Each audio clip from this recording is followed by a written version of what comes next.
Howdy folks, I'm Scoryth, the Crimson Renegade. Welcome back to Final Fantasy VII. Last time we made it here to the Nibelheim Mansion, we got ourselves a new enemy skill. We got ourselves the question mark ability, which, I explained what I thought of it.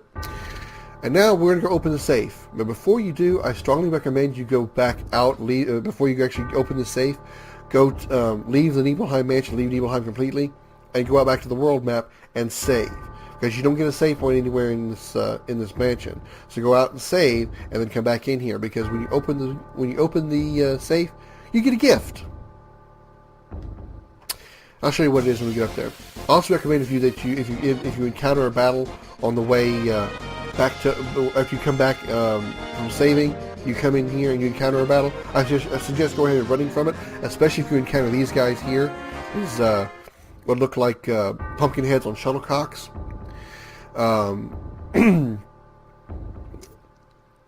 Those enemies cast what's called funny breath on you. They have a chance to inflict confusion, which is very irritating at this point in the game. So I strongly recommend leaving, saving, and the world map, coming back in here, and then running away from any battles that you encounter, because you're going to need maximum health and HP, maximum HP and MP. You're going to need your maximum stats for this gift that will happen when you open this chest. So, I can open this bottle of this, I see there's a chest down in the lower left-hand corner of the screen. Don't worry, I will get to it. Alright, let's go ahead and talk to the safe. Alright, what you're going to do here, I'm going to go ahead and explain how you have to do it before I actually tell you what the numbers are. What you have to do, there are 4 numbers. This is an unusual combination. This is 4 numbers. What you do is you open the safe, and you have a countdown timer that appears. You have to open the safe before the timer runs out. If you do it right the first time, if you do it right, you should have no problem beating the clock. Time isn't really going to be the problem. What is going to be the problem is making sure that you hit the numbers accurately. You have to turn the combination to the right. You use the left and right buttons, or left and right stick rather, to turn it left and right, and press OK. I believe it's actually X on the PlayStation controller when you reach the number that you want. So, for example, the first number is 36. So you have to hold right on your controller or on the keyboard if you're using the keyboard until you reach the number 36. Make sure you do not go past 36. You make sure you go right to 36. If you go to 37, you failed. So we go to the right, go to 36, and press OK. And then now you go left and when you go left to 10. 10 is the second number, so you want to write these down, you can. Go left to 10 and press OK again. Make sure you press OK on these numbers and do not go past them. If you're going to 10, you go past it and go 9, you fail. You lose the opportunity. And then you go right again to 59 and press OK. Now here's the tricky part. You may think you have to go left again. That's wrong. You need to go right again. So, like most combinations, you would usually go left to the first number, right to the first number, left to the second number, right to the third number. Usually that's how most combinations go. But this one, once you go to the third number, you have to go right again to the fourth number, which is 97, and then press OK. If you do all that in the right order, the safe will open. Again, you have to do it kind of quickly because you are on a clock, but you have to make sure that you are accurate. You cannot go past it. If you go past 36 to 37, you missed it. You went past 10 to 9, you missed it. You go 59 to 60 or 97 to 98, you missed it. So you have to be accurate. So let's hope I get it right the first time. So open the safe. Here we go. Right to 36. 3, 4, 5, 6. Okay. Left to 10. 7, 6, 5, 4, 3, 2, 1, 0. Okay. Right to 59. When you ever hit OK, you'll hear a little noise, little sound to confirm that you've hit it. And right again to 97. Got it. Just in time. And we get a materia, a key, and a boss fight. Alright, this boss is this guy is called the Lost Number, I believe.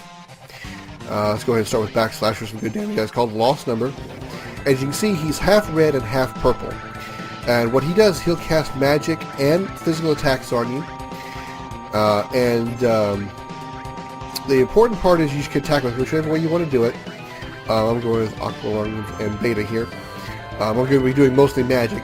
So what's going to happen at a certain point of his health, he will actually split into either his red or his purple form. And what decides which form he changes to, I believe, depends on the last attack done to him when he decides to split. If you cast a magic attack on him when he decides to split, he will change into his physical form, which is his purple side. If you cast a physical attack on him when he decides to split, he will change into his magic form, which is his red side. So I would prefer to have his red side, because I can deal with his magic better than I can his physical. I'd rather deal with his physical, so I'd rather have his purple side. So Phoenix down. So I also want to switch to air or cloud magic. Go ahead and Cura on Eris here. And I want to throw down a big guard and a white wind on my next turn. The enemy skill, big guard. Enemy skill, white wind to heal everybody up. Don't hit her, god damn it. Let's see if we can get another Phoenix down going here. Pick up Tifa again. Because I can deal with his magic attacks, I'm not worried about that. We'll go ahead and do Fury Brand once Tifa wakes up. Tifa, enemy skill, white wind to heal everybody up. Thundara. Okay, there we go. Alright, this should be good. Alright. Let's switch our limit breakers here. Okay, she can't right now, so enemy skill. We'll go ahead and throw down Big Guard again to get our barriers back up. Tifa limit break. Let's go ahead and at least hit all. Maybe make sure we hit all 3 hits.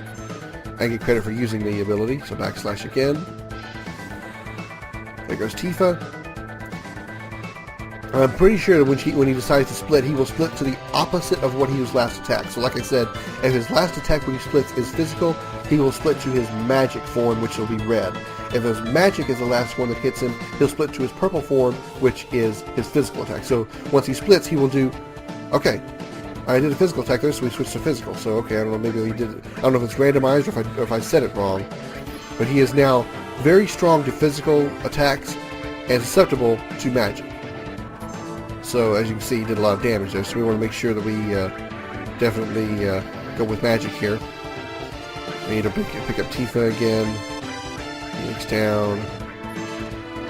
Wow, holy crap. Cura on her. Limit. Fury Brand again. Tifa blocked it, so she's down. That's okay. I'm making this fight look a little bit harder than it should be. It's really not that difficult. Mainly because I'm trying to get Tifa back up and keep her up. But every time she gets up, she's covering and then taking enough damage to die again. Backslash. Oh, they killed Cloud. Damn it. Oh, 10 health. Ooh, that was close.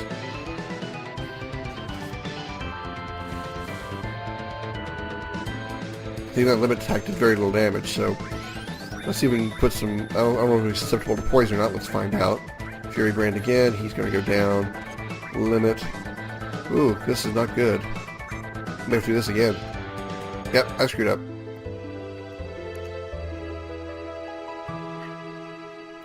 Whoopsie. Alright, take 2 against this enemy. And see, he kicked my ass in the last time. This guy is called the Lost Number. What you want to do is you want to start with Big Guard as soon as possible. Go ahead and use, if Eris has her limit break, go ahead and use any limit breaks you can. How this guy works, as you can see, he's half purple and half red. His red side is his magic side, his purple side does all his physical attacks. So what you want to do is you want to attack him with depending on, let me explain it this way. At a certain point of his health, he will split to either his purple or his red form. And how it dictates which side he splits to, it depends on, I believe, the last attack that he's hit with. That doesn't work on it, okay. If he is hit with a physical attack when he decides to split, he will split to his physical side, which he will change to all purple, and he will deal a lot of physical damage.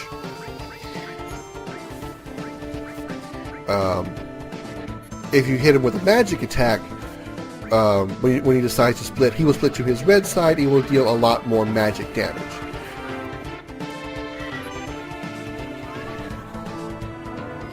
So what I want to do here is I pretty much want to kind of make him switch to his red side, because I can only deal with magic rather than I can his physical attacks. Let's see. Enemy skill, let's do it in White Wind here. We need to do another... Next time we get an enemy skill, we need to throw down another big guard. So I'm going to hit with my strongest magic possible. Limit Fury Brand, this will help. I didn't do this, but I also recommend putting everybody in the back row, just in case he does switch to his physical form. He will deal less damage to you when he does his physical attacks. So, I think I'm going to do it. We're going to have everybody change the back row on this next turn here. Change. And Cloud will be the next one to change. It'll put everybody in the back row. Just in case he does change to physical, he'll back row, back row, and back row. Very good. Alright, excellent. Now, let's throw down to the big guard. Tifa, limit break. Go ahead and hit your... I'm going to go with hit on all three to make sure I actually score an actual hit with water kick so she gets credit for using it. Backslash again. Probably going to be pretty soon going to be switching, going to be splitting here. As we're dealing a lot of damage and physical attacks. Here we go. He splits to his purple form. Okay. Not really good if he does a lot of physical damage, but we'll do what we can. Luckily we're in the back row, so again that helps. Aqua Lung. We need to get some more MP to Tifa. Also his physical defense goes up whenever he switches to his purple form, so limit breaks will do less damage if they're physical limit breaks, which most of them are. So let's throw down a Turbo Aether on Tifa to get her health back. Upside is, I believe his magic defense goes down when he switches to his physical form, so that's a good thing, so we can do a lot more magic damage. Which is good considering we have a lot of powerful magics like the Aqua Lung and Beta, which finish him off, and there you go. Last time I screwed up because because Tifa had gone down early, and had gone down. Yeah, I know. And I kept trying to get her up by using a Phoenix down, but because I have her with the cover materia, after she got resurrected with Phoenix down, she would go and block the physical attack from the lost number. When it attacked another enemy, she would use that cover, and then she didn't have taken enough damage to kill her. So it was an endless cycle of me trying to keep her up, and then she used cover, and then she kept going down. So that's how I ended up losing the last time when I fought him here. But I got it right this time. But like I said, if you want to deal with his physical side, which I believe lowers his magic defense, which is good for if you're using Beta and Aqua Lung, hit him with physical attacks because he will then split to his physical form. If you hit him with magic attacks, he will split to his magic form, which is his red side, deal more magic damage. He'll take more physical damage, but you're more likely to deal more magic damage because your magic attacks are probably more powerful. So in my suggestion, go with a lot of physical attacks, especially when you know he's about to split. Go with a lot of limit breaks, and he'll go with his physical form. He'll do a lot more physical damage, but your magic attacks should do more damage. Alright, we got a lot of experience in the Gil. I think we got 2,000 experience and 2,000 Gil. And we also got Cosmo Memory, which is very nice. And we also pick up a key to the basement, which is a key item, and a Odin Materia, a new summon Materia. So let's look at some of the stuff we got. First thing, let's take a look at the key item we got, called the basement key. Key to the basement room in the Shinra Mansion. Okay, well, we're already here in the Shinra Mansion, so we have a key to the basement here, so we'll show that off in just a little bit. But first, let's look at some of these other items we got. We picked up something called the, there it is, Cosmo Memory. Learn limit skill Cosmo Memory. Now, what this is a level 4 limit skill. I may have explained this earlier, but just in case I didn't specify, I'm going to go ahead and explain it specifically here now, assuming my mouth works. Limit breaks, as you can tell so far, are learned by using them. The first level of each limit break must be learned, or I said it wrong. The second skill of each level must be learned by using the first skill of that level a certain number of times. That counts for level 1, level 2, and level 3. In order to learn the first skill of the next level, you must have a certain number of kills. This much I've already explained. As far as your level 4 limit break, with the exception of one character, Kate Sith, Every character's fourth limit break has to be learned by an item. In order for them to learn this level 4 limit break skill, they must have learned all the other limit breaks available. So in other words, you have to have learned both limit breaks for level 1, both limit breaks for level 2, and both limit breaks for level 3. Once you have learned all the limit breaks for those three levels, you'll be able to use the item here to learn the level 4 limit break. And there's two exceptions to that rule. The two exceptions are Kate Sith, who only has 2 limit breaks to begin with, so he has no item to learn with. The other one is the other optional character we're about to get. He only has 4 limit breaks, 1 for each level. Therefore, he only has to learn the first level, second level, and third level limit breaks, only those 3, and then once he's learned the third level limit break, he can use the item to learn his 4th level limit break. So, this doesn't tell you who it belongs to, but for the most part you can tell by the name who this item belongs to. You cannot give this level 4 limit break skill to anybody. You have to give it to specifically the person that can learn that skill. And the way you can tell is, like I said, mostly by name. Cosmo Memory. Who is the only person that we know so far that would have a skill called Cosmo Memory? Red, obviously, because his hometown is Cosmo Canyon. It makes sense. Now, in case you're unsure for any reason, I mean, the name will make sense, but in case you're unsure, you can always try it. Let's say, here you go, Cosmo Canyon, Cosmo Memory. Let's say we want to give it to Eris. If you try to, it'll say, it isn't me. And this usually what it'll do is you'll get a response that kind of says, it doesn't belong to me, it's not mine, it doesn't belong to me, whatever, I don't really care, I got the wrong person, whoever you try to give it to, if it doesn't belong to them, they'll usually say, it's not me, it doesn't belong to me, I don't care, I don't want it, nothing, something like that. If you try to use it on the right person, but you don't have enough levels gained, they'll usually say something like, I don't understand it, or I don't get it. So it's 2 different responses. If they say, I don't care, or it doesn't belong to me, or like Eris said here, it isn't me, it means it doesn't belong to them. But if they say, I don't understand it, or I don't get it, it means you have the right person, but you haven't met all the requirements, meaning you haven't learned all of the previous limit skills. So, but like I said, usually if you really put your mind to it, the name of the skill, which is what the item is called, is that's how you know who it belongs to. For the sake of this place, Cosmo Memory, we know it's going to be Red. We haven't learned all the limit skills for Red yet, so we can't use this item on him. So we'll just hang on to it. And then, of course, we got the next summon for us called Odin. Summons Odin. As you can see, it's non-elemental because you can see with Chokamog, the yellow text there tells you what element that it is. Chokamog is wind, Shiva is ice, Ifrit is fire, Rama is lightning, and so on. Titan is earth. Odin is non-elemental. Odin is a unique summon. I like him, but I won't use him because I'm just not fond of using summons in this game. But it is an interesting summon to have. Odin is a summon that actually has 2 different summons that's available to him. I believe it's like Chokamog. If I haven't explained, Chokamog also has 2 skills. When you cast Chokamog, there's a chance you'll actually get a Moogle riding a Chocobo. He'll plow into the enemies, doing wind damage and potentially paralyzing or casting stop on all the enemies on the battlefield if they're susceptible to it. I believe there's also a 1 in 30-second chance of casting an ability called Fat Chocobo. You can't control which one you cast. You can only pick the summon and just hope that you get which one or the other. You should either get Chocomog, which is him plowing into the group, or get one called Fat Chocobo, where a oversized Chocobo crashes and lands on the entire enemy group. You'll get the same effect. You'll still get wind damage. You'll still get a percentage of, or still get a chance of casting stop on the enemies, but it's just a different animation. I believe it's a 1 in 30-second chance of casting Fat Chocobo.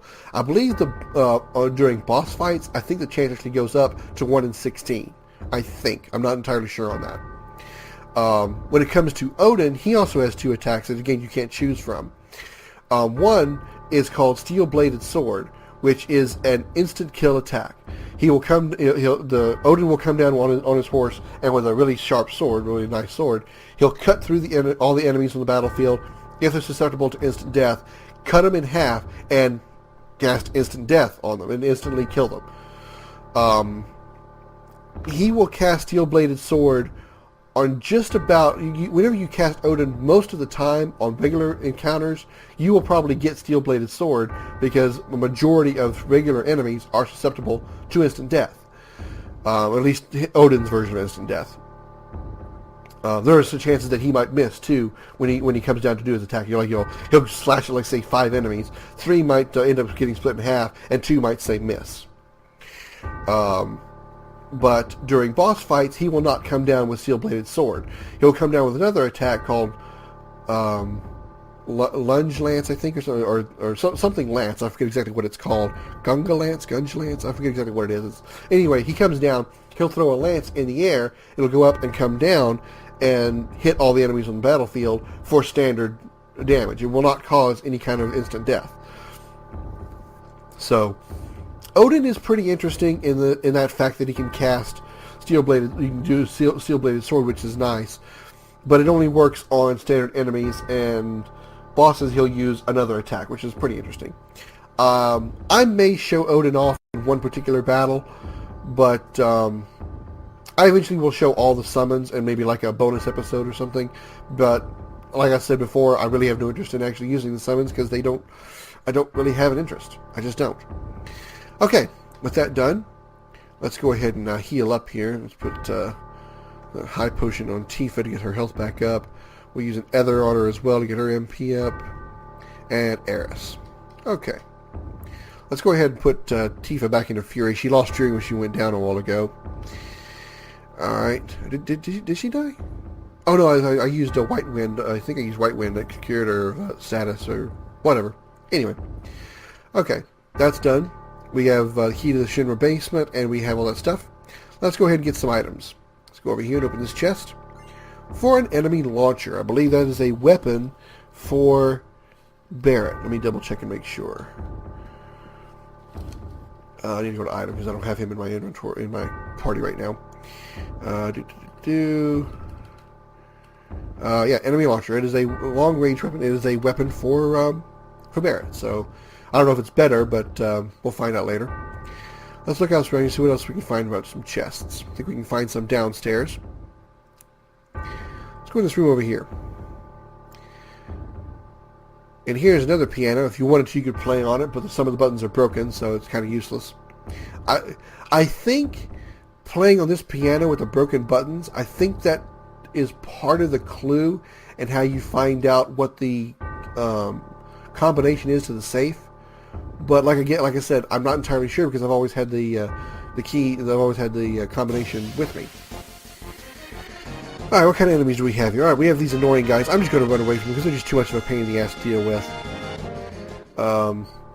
The confusion status they can inflict on you is just nothing short of a pain in the ass. We go up here and we get the Twin Viper. That is a weapon for Yuffie, I'm fairly certain. Yes, it is. Alright. I don't think they're actually better than what you can get from what we bought at Cosmo Canyon, I don't think. But as you can see, I came out the door here, so now you see where we are. We go in this door here, because there's another chest. Right over here. And we get the Silver Mpho. That is a new weapon, obviously, for Cait Sith. Anything that says Mpho is a megaphone. It's for Cait Sith. There's nothing in those lower two rooms, so there's no have to worry about any items there. We'll run away from these guys again. You see, there's Funny Breath. They usually, I only see, they usually only have like 3 abilities. They have Funny Breath, which casts a chance to cast confusion on your party. Curses, which casts silence on a single party member, which that's irritating. And then they just do a little physical attack. That's all they really do. So the only thing that makes them dangerous is Funny Breath, because they can cast confusion, and confusion can kill your party quicker than anything else. Alright. I've already explained why. So let's go up here to the right, and we go up here, open this chest, and we get a magic source. And we got another fight here. What do we have? We got If these guys go, oh, we got a back turn to us. Good, so maybe we can get away. Preemptive attack, it's easier to get away from them. Alright. We need to head over here to this, if you remember this little secret entrance here. We're to go in here. Go down the spiral staircase. All the way down. Come down through here. And we're going to go up here. First, we're going to encounter a battle against bats. Great. These guys will suck your blood. These guys actually, when they attack you, they'll actually take away your HP. So they don't do much damage, but they'll do some. So we'll just, I just hit them with your magic attacks. If you really want to annihilate them, use Beta or Aqualung. I don't think they're any weak or strong in any particular element, but they are flying enemies. So I believe wind will do some extra damage if you have Chokamog attached to elemental on your attack on your weapon. I think you'll deal a little extra damage that way. Alright, we're going to go up here because here's a door. We're going to go in here. That the key to the basement allows us to unlock this door. If we did not have the key to the basement, this door would not open. Let's see what this is. Talk to this coffin here. To wake me from the nightmare.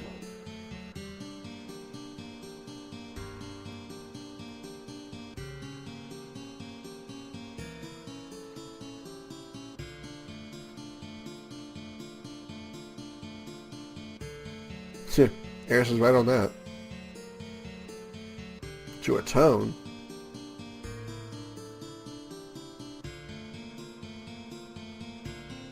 That's for sure. Alright, you want to say talk about Sephiroth here. This is another optional party member, and unlike Yuffie, it's not as sensitive as you don't have to worry about anything special with this character here. Unlike Yuffie, whereas with Yuffie, if you talk to any other characters, you pull up your menu, or you go to that save point on the screen, if you do anything but talk to Yuffie, you will lose the opportunity to recruit Yuffie, and you need to make sure you respond to Yuffie in the correct order, or she'll run away. Here, you get a little more flexibility. You can, if you answer wrong, I think he'll just go back to sleep. You can wake him up and talk to him again, and then use the other response if you picked the wrong one. Obviously, both this character and Cloud know Sephiroth. And he can fly, which is pretty badass. Alright, we're going to fade out here a little bit, and Cloud's going to explain the entire Nibelheim story again. Luckily, it fast-forwarded speed.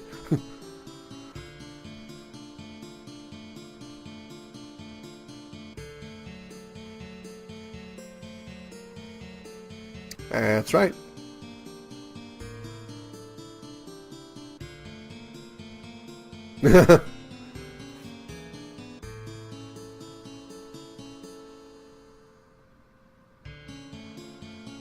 Well, that's gonna suck. Alright, don't worry, you haven't done anything wrong yet. I'll open the case again. Ask him who he is.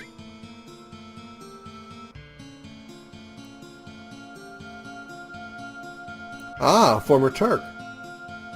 This former Turk is Vincent Valentine. Probably one of my favorite characters of Final Fantasy VII. I just like his character overall. He just looks kind of badass. I guess for some reason, I mean, I knew about Vincent before I knew about Auron, because I played 7 long before I played 10. But he kind of reminds me of Auron in a way. Just kind of I guess just the way he looks. It just kind of reminds me of the whole collar kind of covering half his face. And his mysterious nature, I think it just kind of reminds me of Auron. But we're going to go with Vincent, so let's go over here and select.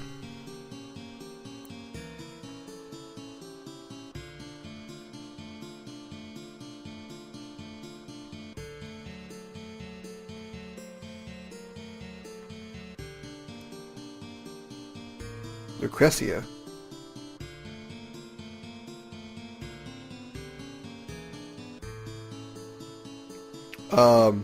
What?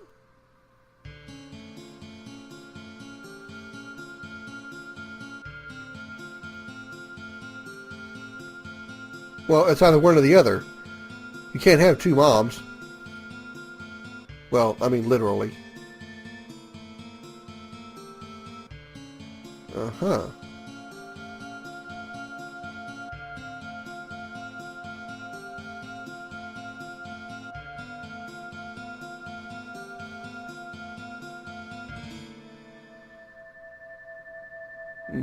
So Vincent was in love with this Lucretia. Now, I'm pronouncing it that way because that's how they say it in Dirge of Cerberus. I always thought it was pronounced Lucretia. How do I used to pronounce it? Lucretia? I think it used to be Lucretia, but it's Lucretia. Of course, you know, anything with that kind of CIA-N thing, they always have to add the extra Crecia on it instead of just Lucretia.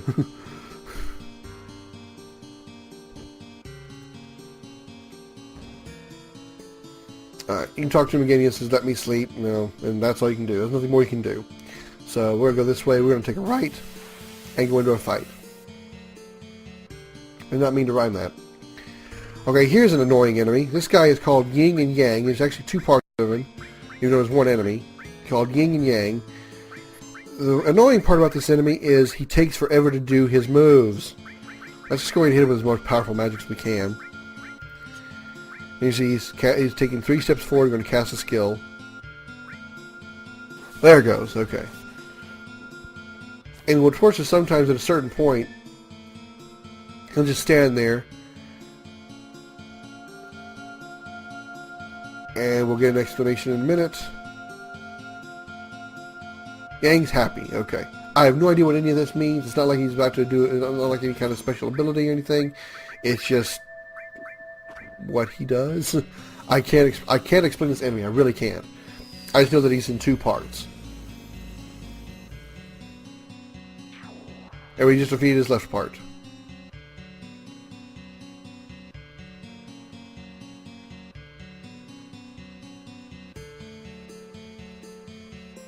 Yang's excited. I can't tell you anything. All I'm doing is hit him with the strongest magic I can to hopefully kill it. I don't think he does anything special, like he's got any kind of instant death attacks or anything like that, but if nothing else, he's weird and just takes a long time to do his shit.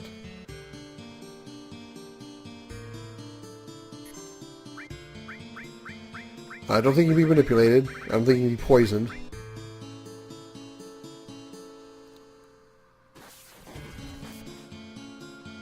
Remember, Cloud has the bolt ring on him, so he's immune to lightning magic. Ugh, he got strong magic defense. Aqualung only did 319. I just noticed that. Wonder if he's weaker to physical attacks.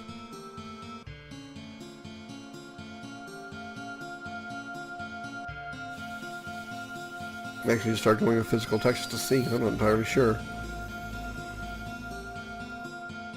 Yeah, 268. That's not very much, but we killed him.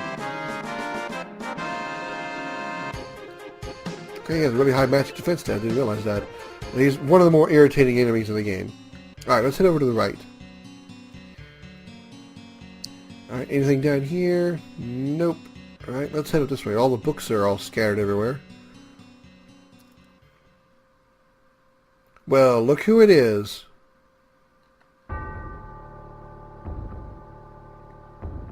Oh, does it? There's the reunion reference again.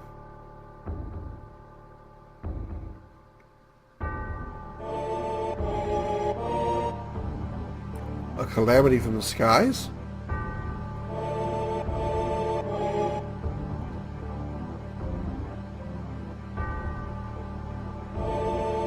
North past Mount Nibel.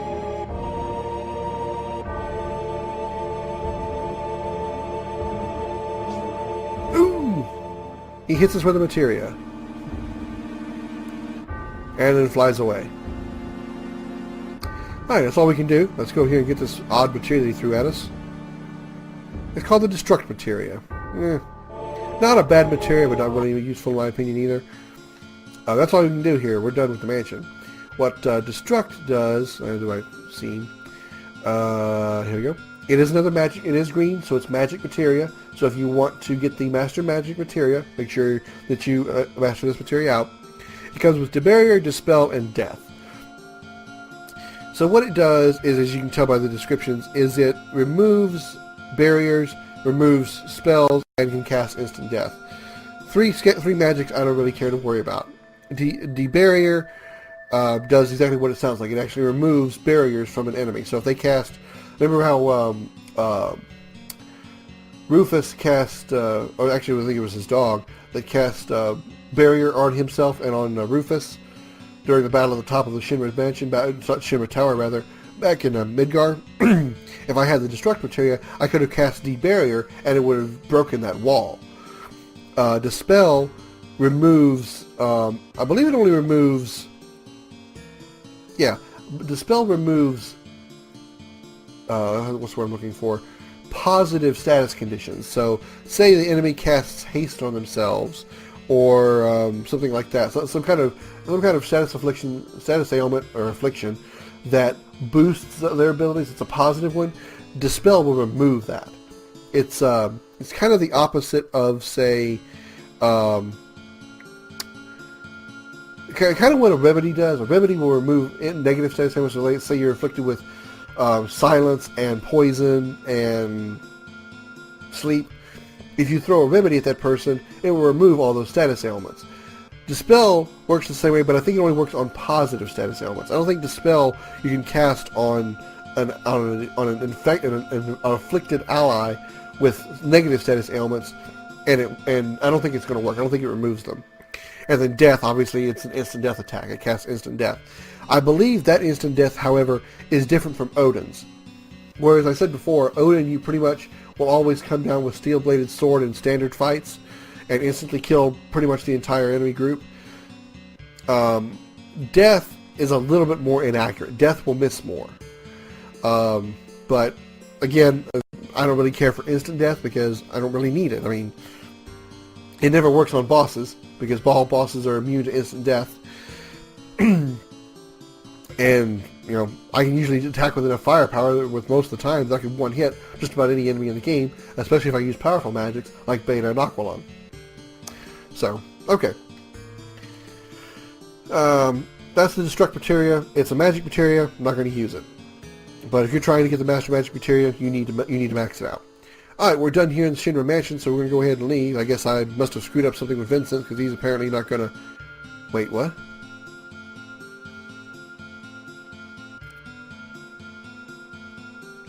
Possibly.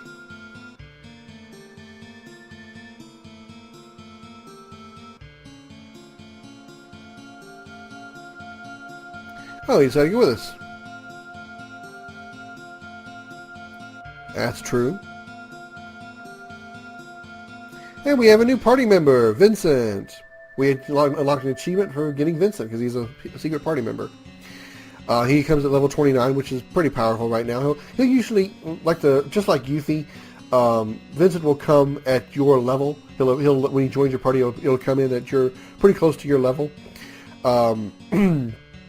Which, like I said before, you can recruit, or like I said with Yuffie, you can recruit him just about any point in the game as long as you've got that key to the basement. So if you're having trouble defeating that lost number in the safe here in Nibelheim for any reason, and you decide you just want to give up, you don't want to fight him right now, you can definitely come back to Nibelheim later when you're much stronger. Come in here, fight the lost number, and slaughter him. Probably even defeat him before he has a chance to split. And you'll get Vincent, and he'll join you at that level. So then you come in here at level, I don't know, level 60, whatever, and get him. He'll join you at probably about close to level 60. His equipment should also match as well. So I'm not going to get him right now. I don't think he has nothing on him right now as far as materia. He has a silver armlet, which is the armor that we've got right now, which is fine. His weapon is called Quicksilver. It is a gun, so he is a long-range type enemy, or long-range type character, rather. And we already have one of his weapons that we picked up a long time ago, back in Calm, the Peacemaker, I believe is what it was called. It is a weapon for Vincent. It's going to be much better than what he's got right now. I'm not going to bother equipping it because I'm not going to put him in my party right now because I'm still working up Tifa's limit break. Once I get Tifa's next limit break, I'll probably pull her for Vincent because Vincent will only have one limit break right now, and I want to work him up. But remember, his limit breaks are a little more simplistic because he only has one limit break per level.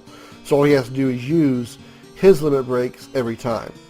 Now, another thing that's interesting about his limit breaks, and one downside to his character, a flaw, is that his limit breaks cause him to transform into a different type of character, into a creature, because of his path, which we'll go over much later in the storyline.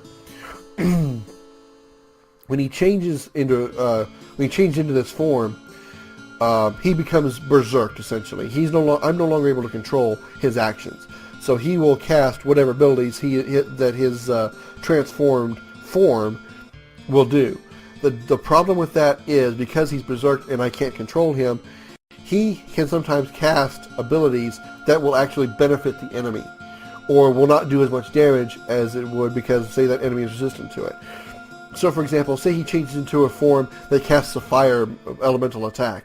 If that enemy is resistant or absorbs fire, he'll actually be helping the enemy more than he will be attacking.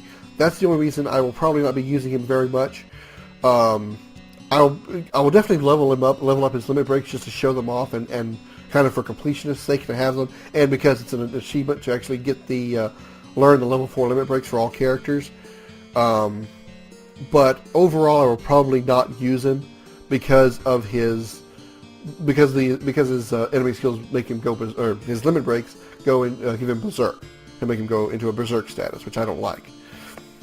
Upside is when he transforms, his HP usually adjusts. So, say if he's low on health and you don't want him to die, you don't want to give him a potion or something to level him up or cure or heal him up rather. You can actually have him transform. His HP will go up usually depending on what he's transforming into. Usually by a lot. His first form I think jumps him to like 6,000 HP, and he'll get a full heal, full HP heal. I'm not sure about his MP, but he'll get a full HP heal. Okay, with that out of the way, we're going to go ahead and move on. We are done with the Nibelheim Mansion. We're done with Nibelheim overall, so we're ready to leave, and we're going to actually follow Sephiroth north past Mount Nibel. I guess enemies we climb up this thing. What do we got here? Okay, these guys we're going to run from. We got a bat here too, so fuck the bat. Fuck those pumpkin little jack-o'-lanterns on a shuttlecock. By the way, I'm not trying to cuss when I say shuttlecock. As those of you who don't know what a shuttlecock is, I'm not making a nasty word here. Shuttlecock is what the if you ever heard of the game called badminton, that's essentially that's what replaces the tennis ball.